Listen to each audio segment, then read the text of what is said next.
In 28th of February, AMD is going to launch their upcoming RDNA 4 based RX 9070 GPU series. So in this video, let's talk about what we know so far about these GPUs. AMD has already announced these GPUs back in January in a very weird way. And from then on, we knew that these GPU existed, but most of the information that we have so far about these GPUs are from leaked information. But the problem with leaks are that some of them can be completely made up, which can hype up the product in a bad way, and then people raise their expectations. So then when the product finally launches, people get disappointed. In this video, let's talk about the leaks that have some merit to them. First, let's start with the specs. The RX 9070 XT has 4096 cores, which can boost up to 2.9 GHz with 256-bit of 16GB GDDR6 memory at 20 gigabits per second and memory bandwidth of 640 gigabytes per second, and with max board power of 304 watts. And the RX 9070 non-XT has 3584 cores, which can boost up to 2.5 GHz with same 256-bit of 16GB GDDR6 memory at 20 gigabits per second and memory bandwidth of 640 gigabytes per second with max board power of 220 watts. Now remember this, these are reference design numbers. So depending on AIB's designs, some figures can change. For an example, clock speed and max power consumption. A Gigabyte RX 9070 XT has recently leaked with the 3.24 GHz of max clock speed while it was getting tested on a Linux benchmark. Now, how this GPU have been tested, because there isn't any drivers available yet? Well, because the Linux driver has already launched for RDNA GPUs. But what all that means when it comes to performance, that is the question. Well, video cards recently reported that according to them, the RX 9070 XT is 42% faster than RX 7900 GRE. And video cards got this information because AMD recently held a press meet, an internal press meet, where they didn't invited video cards, but they did send a secret agent to that press meet, and that secret agent was able to confiscate all these details. It sounds like espionage movie or something, but it's not.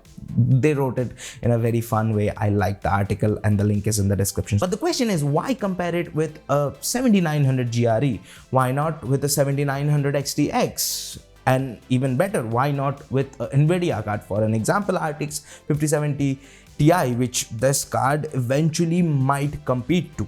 Now, the secret agent who got all this information also acquired the information that AMD still hasn't, at least the point the press meet was happening, they weren't able to get a hold on to a RTX 5070 Ti, which might change at 28 February. So these figures can change. So always take them with a grain of salt.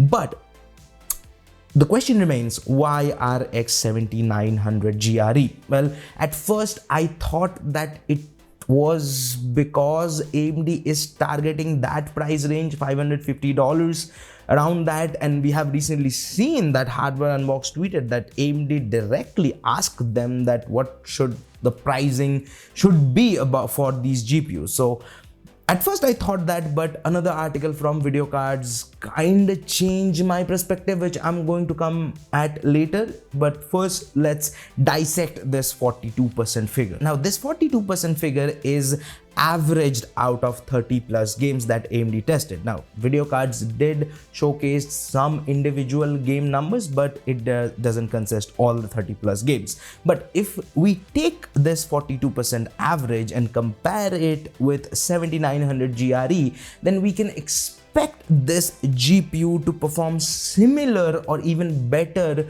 compared to AMD's own RX 7900 XTX if we reference Tech PowerUp's relative performance database. But the problem with Tech PowerUp's relative performance database is that they consider only rasterization performance, but the major gain are coming in games with ray tracing. So if we just consider rasterization performance, where this GPU will fall? Well, as I have already said, video cards haven't put out all the games. I'm sure AMD neither did. But if we average out all the rasterized games, then we can see that it is a 30% performance increment. But again, this is a speculation and assumption from my side, so take it with a huge grain of salt.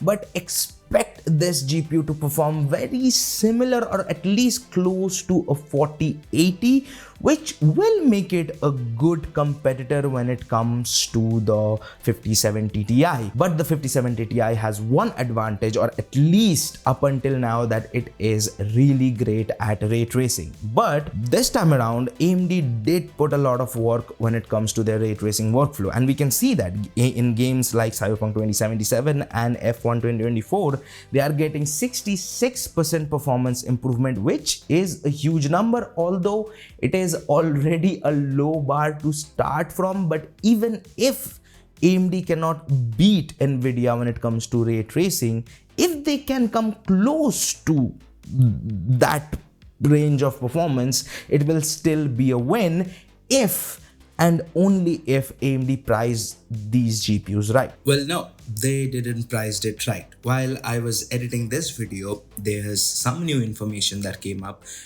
And according to that information, the new RX 9070 XT is going to start from $699, and the 9070 is going to start from $649. And I was supposed to tell you after this part that AMD in their private press meet or whatever that was, they said that 85% of gamers only buy GPUs around the sub 700 mark. So they want to price those GPUs around that mark. So that's okay. If they started it, that's all good. But the problem, as I said earlier, that there's not going to be any reference design. So all those are, the pricing are going to depend on AIBs. And AIBs decided, well, they are not going to price it at $699 and $649, at least not all of them, at least not most of them.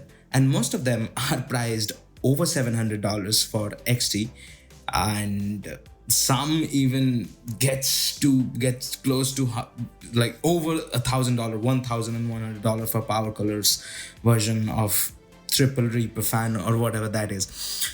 So yeah, no, the pricing isn't right, and the final verdict is we have to see the performance.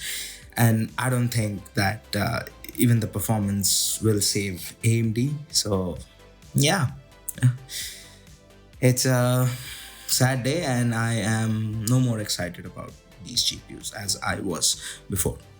Sorry if you were excited. But up until then, you can like this video if you liked it. Leave a comment, that will make my day. And if I wasted your time, leave a dislike, leave a nasty comment. And if you want to watch more videos from us, check out this video right here. And if you want to subscribe, which I appreciate if you do that, we'll do it by here. And there's Akash. I'll see you guys in the next one. Peace.